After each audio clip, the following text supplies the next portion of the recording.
तीनों से गलती हो गई। आप शिव मंदिर में जाएं, कोई गलती ना हो, जल चढ़ाएं, मना नहीं, छींटा ना लगे, धीरे धीरे चढ़ाइए। और एक बात अच्छे से ध्यान में रखिएगा, शिव मंदिर से जब भी वापिस आए, जल चढ़ाकर अपना फर्ज पूरा अदा कर। फर्ज से मतलब जब शिव मंदिर से वापिस आए, जो पत्ती, बेलपत्री, फूल शिव जी पे चढ़े थे वो नीचे शिवलिंग पे से नीचे गिर गए हों। एक शिवलिंग रखा है, लाना मिट्टी वाला, लाइए जरा उठा के।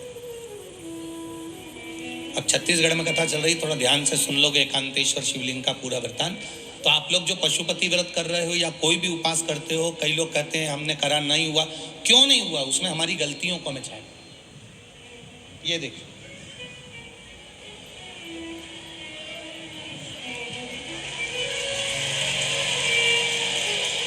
अब जैसे ये शिवलिंग रखा है, आपने जल चढ़ाया, अब जल आप यहां से चढ़ा रहे हो तो धीरे धीरे धीरे धीरे चढ़ाएं, जिससे छींटे बाहर ना, यहां तक छींटे रहे ना, जलाधारी तक चलेगा, बाहर ना गिरे।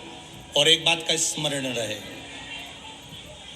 यदि बेलपत्री, फूल, पत्ती जल चढ़ाने के बाद ये सब अगर नीचे गिर जाए, जलाधारी पर गिर गया या नीचे उतर गया, तुम्हारा पूरा जल चढ़ जाए, तुम्हारे पास में चंदन नहीं है, अबीर नहीं है, गुलाल नहीं है, कुछ भी नहीं हो, तो भी अपने हाथ की 3 उंगलियों से रेखा 3 खींचकर और फिर जो माला आदिकादिक भगवान की रखी थी उसी से भगवान का वापिस पूरा श्रृंगार कर कर फिर वापिस आइए, भगवान को पूर्ण श्रृंगार।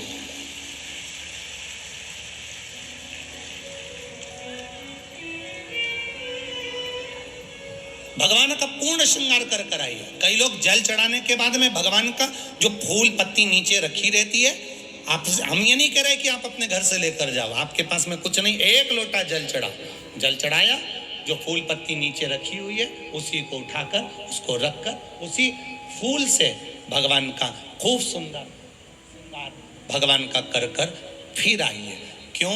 शिव का जब हम श्रृंगार कर कर आते हैं, माता पार्वती जी ने देव अधिदेव महादेव का श्रृंगार किया है, आप लोगों के स्मरण में होगा।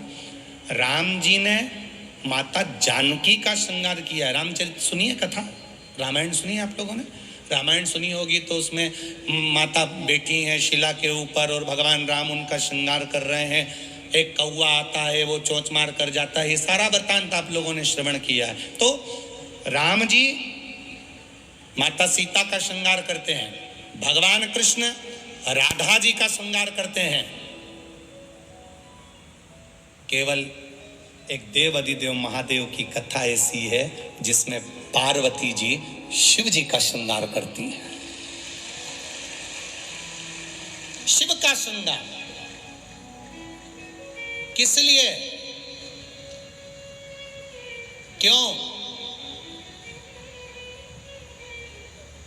कहा जल चढ़ाने के बाद वहीं पर पड़ी हुई पत्ती से, फूल से, जो चढ़े हुए फूल हैं, चढ़ी हुई पत्ती है, चढ़ा हुआ निर्माल्य है, जो भी शिव जी का है, उसी को धोकर वापिस भगवान का श्रृंगार कर कर आना चाहिए। किस लिए? कि हे भोलेनाथ, जब मैं इस संसार सागर से जाऊं, अखंड सुहाग लेकर पूरी श्रृंगार कर कर इस धाम से जाऊं, ऐसी कृपा जो पढ़ाओ,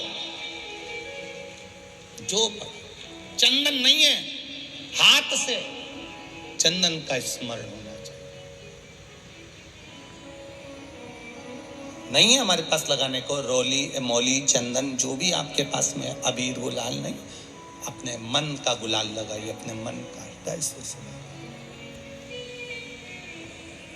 दिल से रिझाने का प्रयास। ले जाओ, ले जाओ, दिल से चढ़ाइए। और जब भाव से, दिल से आप आनंद के साथ देवाधिदेव महादेव का आप पूजन करो, उसमें गलती ना हो, गलती।